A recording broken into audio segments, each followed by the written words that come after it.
Three people are lucky to be alive after a head-on crash on Military Pike in Lexington. I'm Andrea Walker. Details coming up.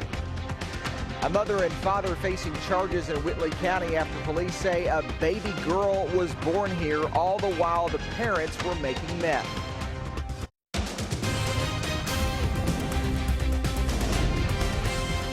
This is WKYT News at Noon. Good afternoon from WKYT News. Glad you're with us. I'm Bill Bryant. And I'm Barbara Bailey. It's a mainly dry day here in the Bluegrass with temperatures in the 80s. Keep that in mind. Those storm chances are going to be running back up for tomorrow and Sunday.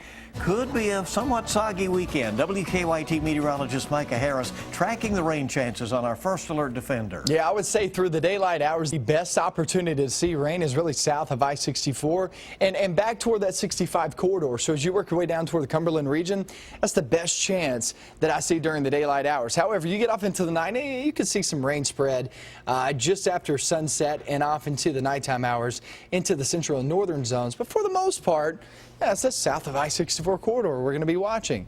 Moisture is just flowing on in. Temperatures are there in the 70s, and not just in the 70s, but deep into the 70s. We'll actually finish off in the lower 80s later on this afternoon. That chance south is the best chance during the daylight hours. Then we're going to be talking about another front that's going to be rolling on through for tomorrow off into your Sunday. Now, there's one period of dry slot that I see that maybe you could get your plans in before the rain moves on in tomorrow, and I'm going to talk about when that is coming up in a few minutes. And we'll see you then. Thank you. Days of relentless rain are taking a tragic toll across Texas. 5 soldiers are dead and 4 others are missing after raging floodwaters swept their vehicle away during a training exercise near Fort Hood. Don Champion has that. Search teams are focused on this lake area of Fort Hood as they look for several soldiers who disappeared in floodwaters. It's just an unfortunate accident that occurred quickly. Officials say the soldiers were part of a 12-member unit training Thursday when their vehicle, like this one, tried crossing a swollen creek and got swept away. They were out on the range. They regularly pass through these weather conditions like this. Search crews have recovered the bodies of 5 of the soldiers. 3 soldiers were rescued and taken to the hospital. They could be released as early as today.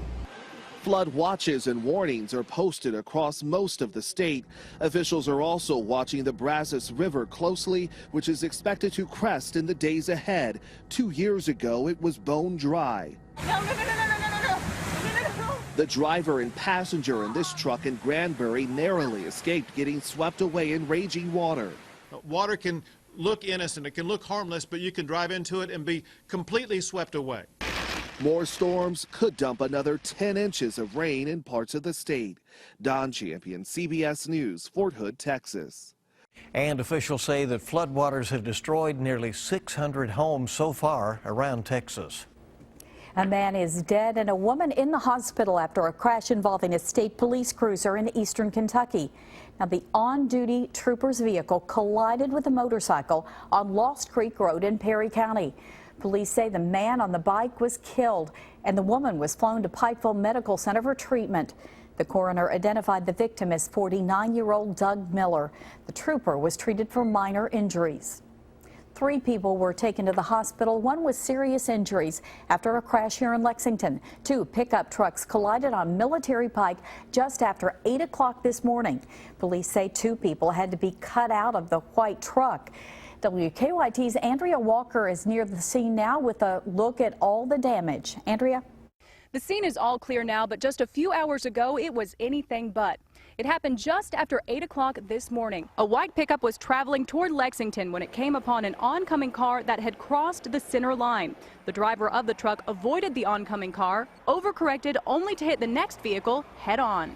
A lot of our rural roadways are relatively thin, so there is obviously a very small margin for error. Emergency crews had to remove the top of the pickup to get the passengers out. 3 people were taken to the hospital, 1 with serious injuries. Reporting in Lexington, Andrea Walker, WKYT. Now, officials tell us they don't believe that drugs, alcohol, or weather were factors in the crash.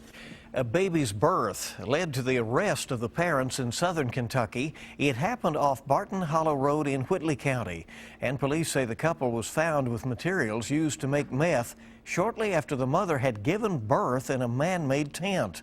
WKYT's Phil Pendleton has the latest on the investigation of that. Police got a tip early yesterday morning that meth was being made in this area behind me, but when police got here, no one was here. In fact, the people that were here had just given birth to a baby girl. EMS got here. They say they found a man and a woman and a newborn baby girl. The woman had given birth herself, possibly with the help of the man that claims he's the father. The mother and baby were taken to the hospital, the father taken to jail, and that could be where the mother will be headed based on this investigation. Police say the father, David Osborne, and the mother, Megan Helton, were making meth. Basically, the information we received regarding the meth was from the EMS personnel, and they said it appeared to them that there was meth materials there or precursors for making meth there. Osborne was taken to the Whitley County Jail charged with these meth-related charges. The mother admitted to the hospital. The baby girl was taken to the University of Kentucky Medical Center, where I am told that she is in critical condition.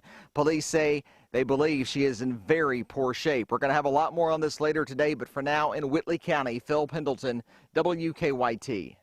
Well, that's disturbing to hear, certainly. And if the baby survives, we are told that social services will probably decide who gets custody of her.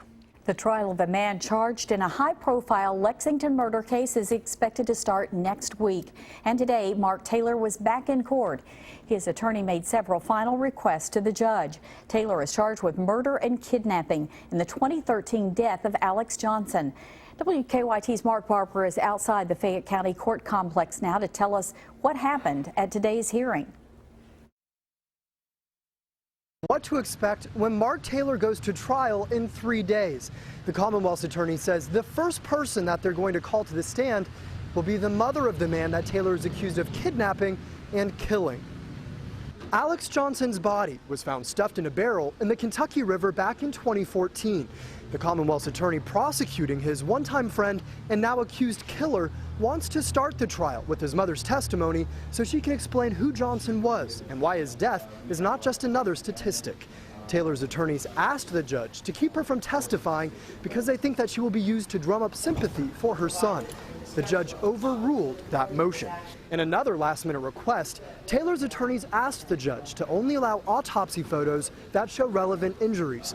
They argued the other autopsy photos would be prejudicial. For the first time today, we are also getting an idea of how Taylor's attorneys will try to defend him. This morning, they described Johnson, a chef who worked for the University of Kentucky, as a drug dealer. The second man charged in the murder case, Timothy Ballard, has agreed to testify against Taylor next week as a part of his plea deal. Attorneys tell WKYT that he's expected to tell the court that they went back to the house for money and marijuana after Johnson was killed. Taylor will go on trial for Johnson's murder early Monday morning.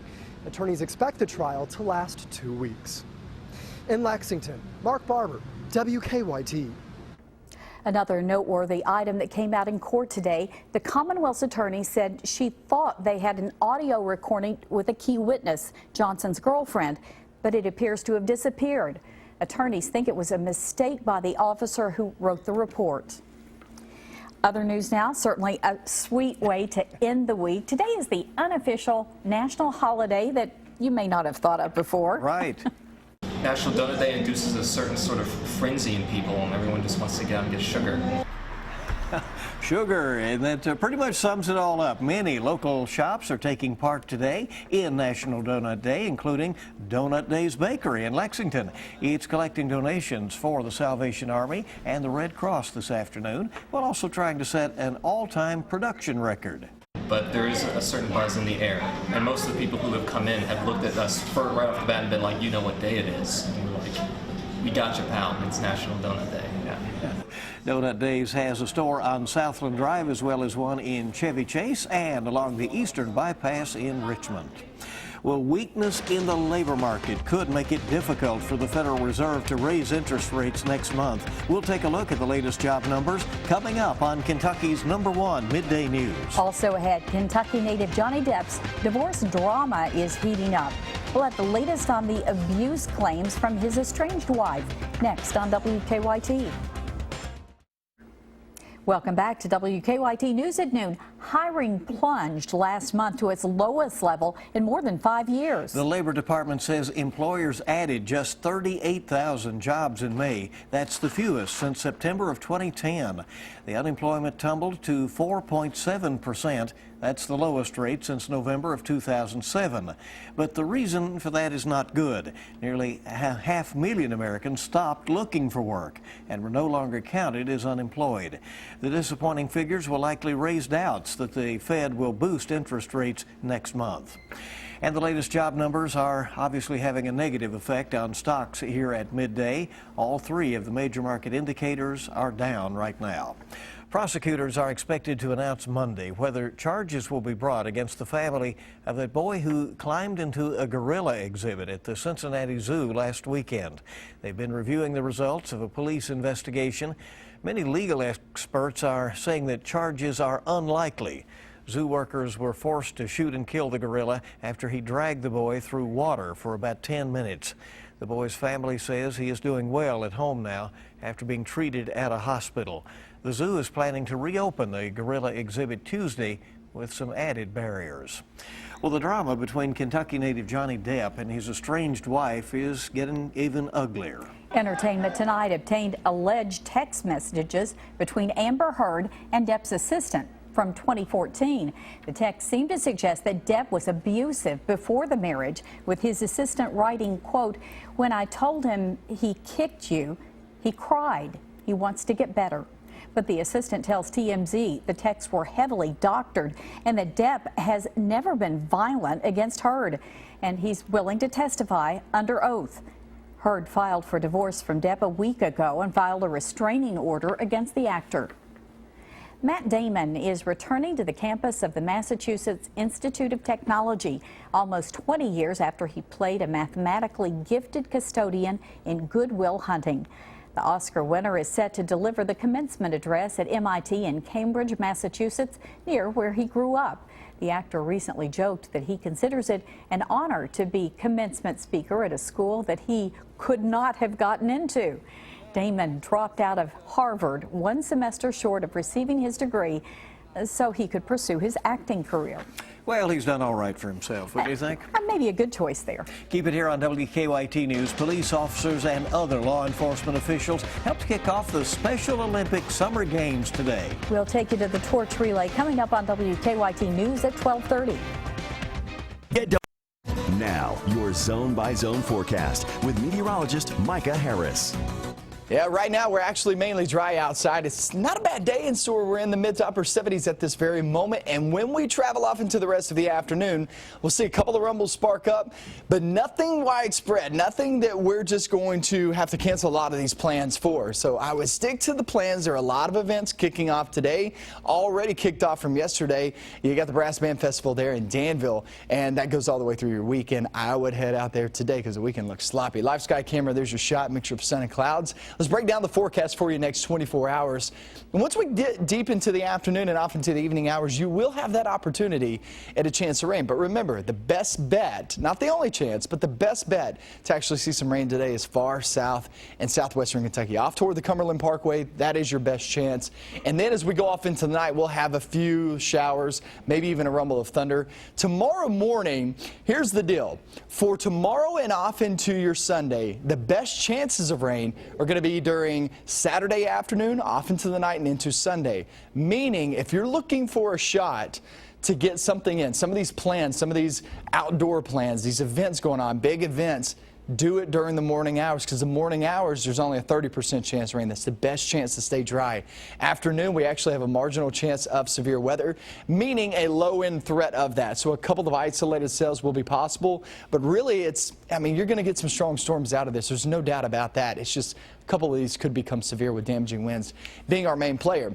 If you are under one of these thunderstorms, you're talking about extremely heavy downpours. Past couple of days, we've had spots 1 to even 3 inches of rain as these storms storms to pass on through. So localized flooding is my main concern as this passes on through. Remember, today for all those yard sales, US 25, US 68, I mean, you're talking about 400 to 500, maybe 600 miles of yard sales. It's pretty amazing, but mostly south for today. I would say you'll be just fine today. Tomorrow and off into Sunday, you'll want to go during the morning hours because remember, afternoon and off into Sunday, it gets pretty wet. Capital Expo Festival going on in Frankfort. You're looking pretty good today. Don't forget, heading off into the evening, you could have a light shower there, and the Russell County Fair kicks off tomorrow in Russell Springs. And remember, the weekend's going to be sloppy if you're trying to do that down in Russell County. Just remember, that takes off into next week. And look at next week, speaking of 70s and dry. That's nice, really nice weather next week. So I want to just hold off on that. Yeah. It's very nice. You know, when you're sitting around in the rain this weekend, there's something to look forward to. That's true. Right? There you go. All right. Thanks, Micah. We appreciate it. Coming up in a moment on WKYT, tragedy strikes an SEC title contender. And the big guns didn't fire. So what was the difference in the opener of the NBA Finals? Dave Baker's next with sports.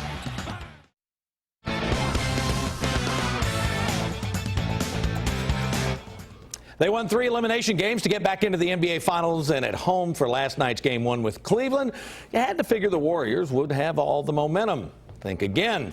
Cleveland playing so well that early on, the normally mild-mannered Steve Kerr making like Bill Bryant when his staff doesn't get his water heated to the proper temperature. Only a 6-point game in the third quarter. Steph Curry. How about stepping back and shooting a 3? Only had 11 on the night, though. And then Klay Thompson, remember the big night he had the other night? That's his only 3 of the game. He only had 9. But the Warriors go on a 16-0 run to start the fourth, and their bench outscores Cleveland's bench 45-10 and scores 25 points off turnovers. How about Sean Livingston? That's right, Sean Livingston with 20 points in 27 minutes. LeBron with 23. Warriors win 104-89. They lead the series 1-0. Story came out during the playoffs that if Toronto hadn't beaten Indiana, former coach and former Wildcat Dwayne Casey would be fired. Of course, that didn't happen, and now management has given Casey a vote of confidence with the thing that counts, their wallet. Casey gets a 3-year extension worth $18 million. According to Yahoo Sports, the Raptors had their best season in franchise history under Casey, who led them to the Eastern Conference Finals before losing to Cleveland. In 5 seasons under Casey, the Raptors have improved their win totals each year. By the way, that's a lot more money than he made in the KYT sales department back in the day. Yesterday, the transfer talk was about Marcus Lee. Today, ex-Cat Charles Matthews, who is reportedly interested in transferring to Xavier or Michigan. ESPN.com is reporting the Chicago native has those 2 schools in the mix. Matthews will have to sit out a year during this transfer. The 6'6" guard played in every game this past season for Kentucky, averaging nearly 2 points and 2 rebounds a game. NCAA baseball regionals are set to begin this weekend, and now tragedy for one of the nation's best teams. Donnie Everett, one of Vanderbilt's rising stars, drowned in the Tennessee lake last night while fishing and swimming with teammates and friends. A native of Clarksville, Tennessee, where he was one of the top high school pitchers in the country, Everett had just finished his freshman season for the Commodores. CBS Sports baseball reporter John Hyman reported in June that Everett would have been a first-round pick and received a signing bonus of up to $2.5 million if he had decided not to go pro right out of, or if he had decided to go pro right out of high school. No word on how this tragedy will affect the Commodores and their NCAA regional opener scheduled for tonight at 7 against Xavier. Nyquist was back on the Pimlico Park track for the first time yesterday morning since a fever knocked him out of the Belmont Stakes. The Derby winner jogged 1 lap around the track. He had been limited to just walking the shed row until they got rid of that fever and infection. The plan now calls for Nyquist to train at Pimlico this morning before being flown back to California on Sunday and rejoin the barn of trainer Doug O'Neill. No plans announced yet for his next race. And tonight on the Big Blue Insider with Dick Gabriel, we'll hear from UK offensive coordinator Eddie Gran, who spoke to the UK Alumni Club last night, and ex-football Wildcat Jeremy Jarman. That's at 6 on 630 WLAP. Guys, that's a look at sports on this Friday. Have a great weekend. Okay, you as well, and thank you very much, Dave. And we hope you'll keep it here on WKYT. In our next half hour of news, we have a whole lot more to tell you about. A wildlife attraction is coming to southern Kentucky. An early morning fire destroys this home, coming up what firefighters found inside that they say fueled the flames. Tonight's Mega Millions jackpot is $251 million, and Saturday night's Powerball jackpot is $110 million.